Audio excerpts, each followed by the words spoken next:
regaining that Lincoln Continental Town car. Well, I'd like to take a moment, to thank everybody that came up to me and said, hey, we're sorry about the car, and we're glad to see that you got an opportunity to get it back, and we know you're going to do it. And those are the people that I really feel good about now, because I can go out there and say in past tense, we got it back, and we're proud of it. That's right. And the unique thing about it, Gordon, is, Robert and I came into this area individually, not like the Freebirds who came in as a team and have been a team for a long time. We came in as individuals, and we formed a team upon meeting each other here in the Georgia area, and took on this conquest, so to speak, and we came out of it with our money still in our pocket, and we've got the car back, and we couldn't be happier about it. Well, certainly I know all of the fans joining me in wishing you the very best of continued success. Right, and congratulations, Steve. Thank you very much, Gordon. Steve, I know that you and I have both discussed it, but the competition in this area right now, for the most part, is so evenly matched that on any given day, a title could change hands. Well, that's the way it seems, Gordon. I've been all over the country. I've been to Chicago, Denver, Minneapolis. I've been out east, out west, and right now the competition in Georgia is the toughest I've seen at any point in my career throughout the country right now. Titles have changed hands quickly. I've been the national TV champion, and then I haven't been, and now I've regained it. Tony Atlas is in quest of a heavyweight championship belt himself, and that could change hands at any moment. At no other time in my career have I seen the chance where there's so many top contenders in one area, a belt could change hands at any moment. And we're going to watch the National Television Championship match between Steve-O and Bob Eaton, and I'll have Steve with me so that we can describe the action as it takes place. We're into the match now, and Eaton, of course, has proven to be a double tough competitor. Well, double tough in that he can wrestle. If Bobby Eaton wants to wrestle, I believe he has the ability, although he's been hanging around lately with some of the Freebirds, so now he's got to get to his psychology, whereas if he gets in trouble, he's trying to think of something, anything he can to get out of trouble, whether it's legal or illegal. And right now he's using everything he can to try to finish me off. I have a lot of respect for Bobby Eaton, because the man can go out and he's a heck of a competitor. I can't stand by the way he goes at it. I mean, as far as with the rules and such, I don't admire his style and things, but right here he's got me in trouble. He's got control of the match, and that's what you try to look for. You try to be in control at all times. The one thing to look for in this match, though, Gordon, is that earlier in the match I had injured, or I thought I had injured his right shoulder. So you may see reference in this tape where he goes back to that shoulder. And right now, myself, I'm trying to fight a little fire with fire. I don't like to throw punches, kicks, and forearms myself, because I don't like to wrestle like that. But when it comes down to an eye for an eye or a tooth for a tooth, boy, you do whatever you have to do. Well, there's certainly no question about that, and that's exactly what you're doing here, is fighting fire with fire. And Eaton, of course, as you said, and you can see now, he is beginning to favor that shoulder considerably, so that the match and that injury is taking its toll. Well, and it was something you got to watch during the match, too, because you have to feel the tempo of the match, plus you have to feel out your opponent. At sometimes you know you can hurt the man, but you just really don't know how much you have hurt him. And right here, kind of disorientated me, by throwing me off and catching me with a quick shoulder block. But it was one of those quick moves. It was just instinct. And I'll tell you, with a quick 1, 2, 3, and the title's back in my hands. It was indeed a quick, beautiful rolling reverse, well executed by Steve-O out of Edina, Minnesota. Steve-O regains the National Television Championship, and obviously the fans are equally jubilant with you, and certainly you have proven to be a tremendously popular champion. Well, it's quite a thrill when you stand in front of the crowd in the Omni. That particular night, there was probably 12,000, 13,000 people in there, and at the moment when the referee counted 3, I mean, I was elated. I was jubilant, jumping up and down, but the fans were there, too, screaming, and I tell you, it's a heck of a thrill. Well, certainly, congratulations to you again, Steve-O, the National Television Day Candy. And, Tony, I'll give you a chance to get your breath. Tony Atlas, Mr. USA, the man who has, well, you had your chance against the champion, but the champion did a lot of running. Well, you're right, Gordon. I got out here and I told her, first of all, I want to apologize to all the people here at the television station. I'd like to apologize to all the people out there talking. Last time I faced Harley Race in the ring, I told all the people I was going to beat him. They were my exact words. If you look back on some of the interviews I did in the past, I said, Harley Race, I'm going to beat you for the belt. Like you said, Gordon, I had my chance, and I didn't do this. So right now, I ain't going to get out here tell the people I'm going to do anything for Harley Race. Well, I'll tell you what, let's go back to the closing moments of that match. Harley Race, at this particular time, has things going his own way. Let's face it, the man has been a professional athlete for over half of his life. Exceptionally dangerous. He's 5 times world heavyweight champion. And Tony, he's got a hard punch. Yeah, Harley Race, he's a exceptional athlete. And if Harley Race stayed in the wrestling long enough, I'd like to see Mr. Wrestling #2 or Steve or some of the other wrestlers right here in the area get a chance at Harley Race like I did, and maybe they got a little bit more experience than I do. Maybe they can come through and beat Harley Race.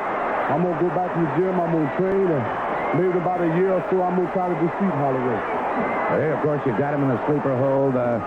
From there, you brought him up that full press over your head, and you were taking it better than 260 pounds at that point in time. And, Tony, right here, you had to feel like it was going your way.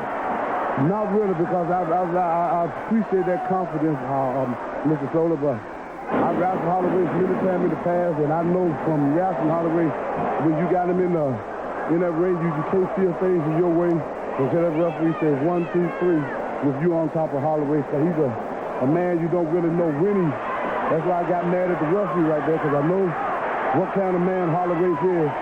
But I know they got some wrestlers in this area that could do just as good a job, or maybe I know a better job than what I did, because the only better job you can do is defeat Harley Race. And I know we got wrestlers that can do it, like Wrestling 2, Steve-O, and Charlie Cook, and a host of others.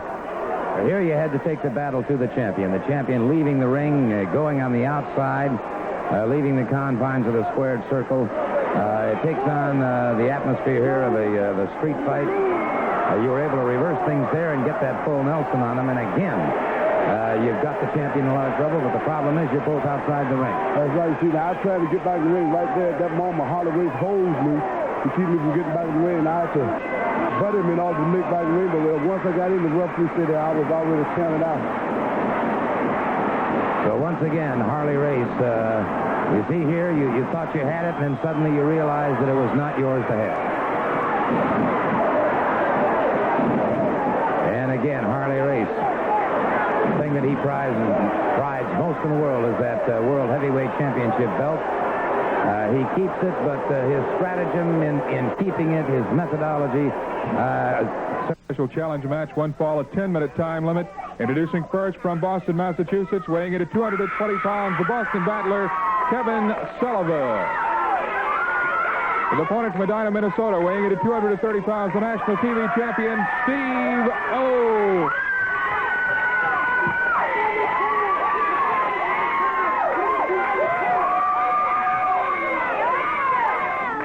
Steve-O, the national television champion. And by the way, that robe was presented to him by two very, very devoted wrestling fans, Janice and Angie. So Steve-O is in the black trunks, moves out. Kevin Sullivan, one fall, 10-minute time limit. Beautiful back leg trip by Sullivan. And let me tell you something. Both of these young men with great amateur backgrounds, they have become outstanding professionals, and they really get back to the basics.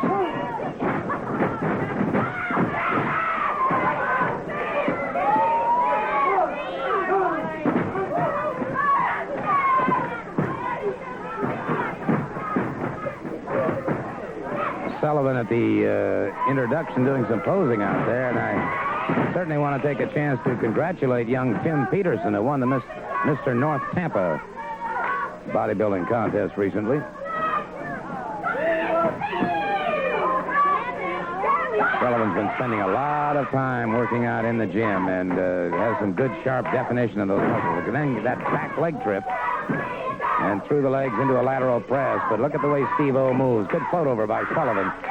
Now, Sullivan posting that left arm.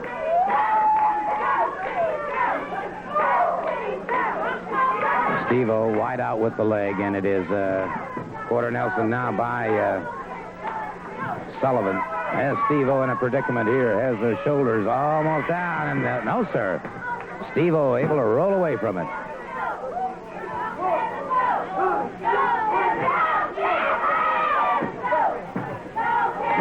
Back on their feet. Outstanding competition between these two. And as Steve and I were discussing earlier, at any given time, the competition here is so even. Good, beautiful reversal by Steve-O. Has Sullivan back to the canvas. Sullivan back on his feet. Sullivan was held at National Television Championship. Ducked under, go behind, a waist cinch. Heel block and a takedown, and it is Steve-O back to the 4-point position, trying to get a sit-out, trying to get back to his feet if he can. Well, Sullivan now. Coming to the far arm and the far leg. And it's Steve-O. The Rock of Gibraltar right now. And Steve-O. Good move. Suddenly slipped away. Reversed and is now has the ride on Kevin Sullivan. Porter Nelson brings him around. They're into the ropes. The referee calls for the break.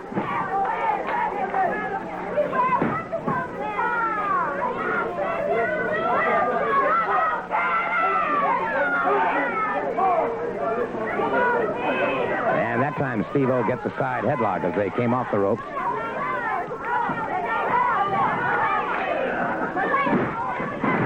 Hip lock takedown by Steve-O on Kevin Sullivan.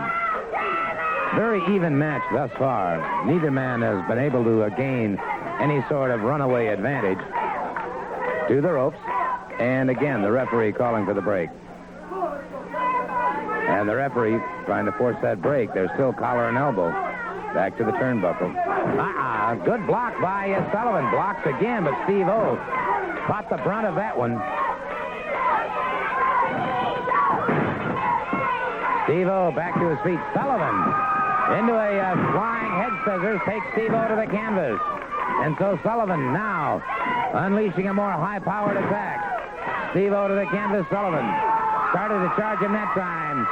Tried a cross-body block, but Steve-O blocked him very effectively. A power slam. Kevin Sullivan comes out of it before the count of 3. Steve-O back in again. Good block by Sullivan. Sullivan brings him up. Atomic knee drop, and it is Steve-O again powering out. Full arm drag and twist now by Kevin Sullivan.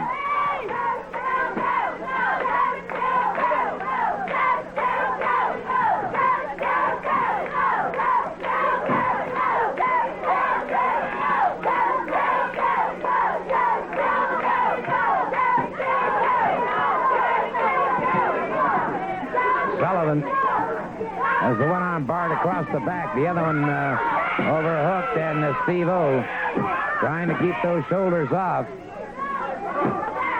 And as long as he can get daylight between himself and the mat, he's going to be all right. But Sullivan is really pressing the advantage now. What a contest between these two athletes. You talk about a couple of young lions. We've got them here. Steve trying desperately to move away from that. Frees that one arm. Does break free. Back to his feet. Sullivan on him very quickly now. A win here for Sullivan would automatically put him in a #1 contention for the National Television Championship. Still trapped in those ropes, and now it is Sullivan firing off. Drops to the canvas. Steve-O up and over his man. Good leapfrog by Steve-O. Steve-O moves in. Hip toss. Broken up by Sullivan. Sullivan catches him. A hip lock takedown. Side headlock. Steve-O trying to roll him into a pinning combination. Sullivan rolls away from it.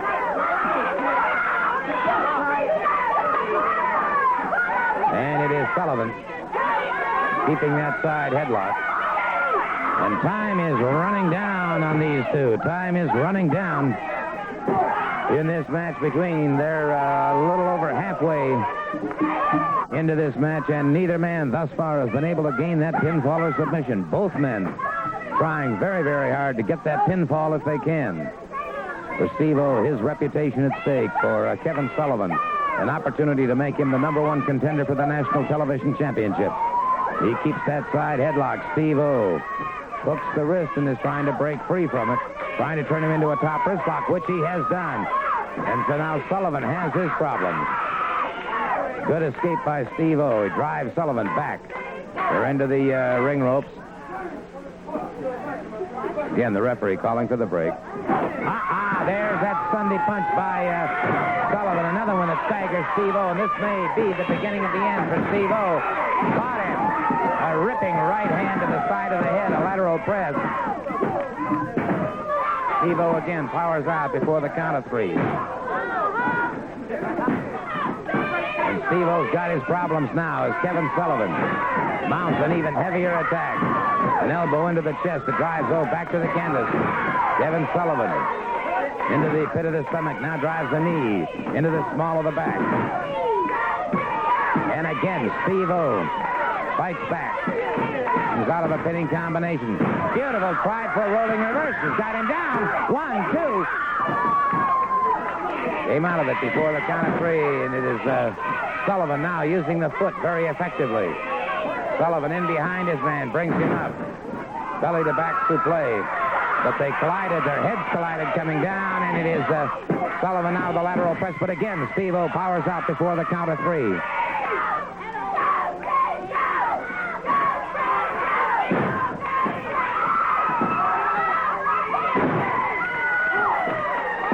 And it is Sullivan now in trouble, caught from that atomic knee drop, and it is, no, sir, on the ring ropes. The referee calls for the break on that one.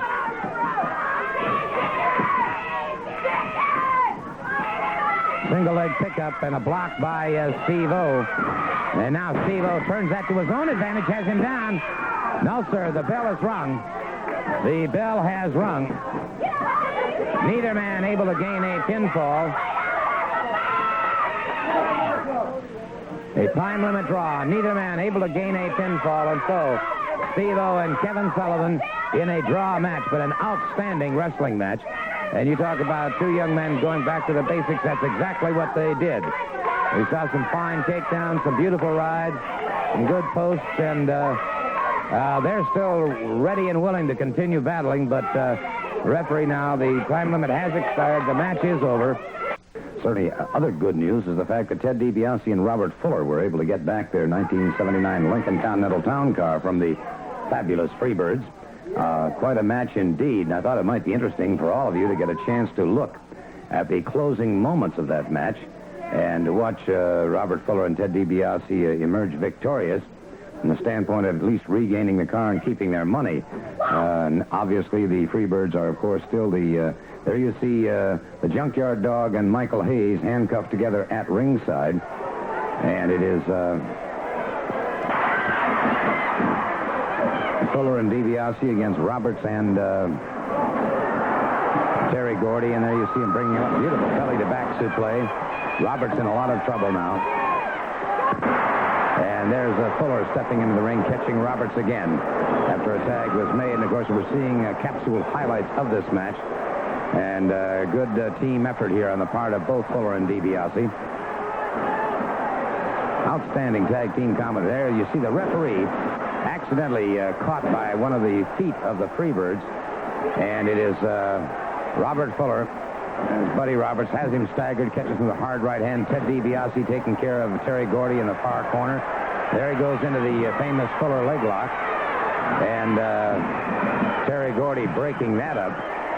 And it's a good thing for Buddy Roberts that he did, because that's an extremely painful hold. Now, outside the ring, and as you can see, Michael Hayes tripping up DiBiase from the outside. Michael Hayes and the Junkyard Dog still handcuffed together and battling away. And it's DiBiase coming out before the count of 3, and now Fuller chasing Roberts outside the ring. You can see the Freebirds, much as the World Heavyweight Champion, are very prone to leave that ring area as often as possible. And there you see the pin. 1, 2, 3. That's where Robert Fuller regains the Lincoln Continental Town Car. And it's all his now. There's no question about that. And Ted DiBiase regained his money. And now, of course, you see what happens here with the Freebirds. They're great at back jumping. And it's DiBiase battling it out with Terry Gordy. Michael Hayes outside the ring having his problems with the Junkyard Dog. And now, of course, Terry Gordy and with DiBiase over the top ring rope. But the most important thing, of course, was that one pinfall. The pinfall that spelled the difference in that match. The Freebirds, of course, are still the Georgia Tag Team Champions, and hopefully I'll have a word with them here regarding the Georgia Tag Team Championship.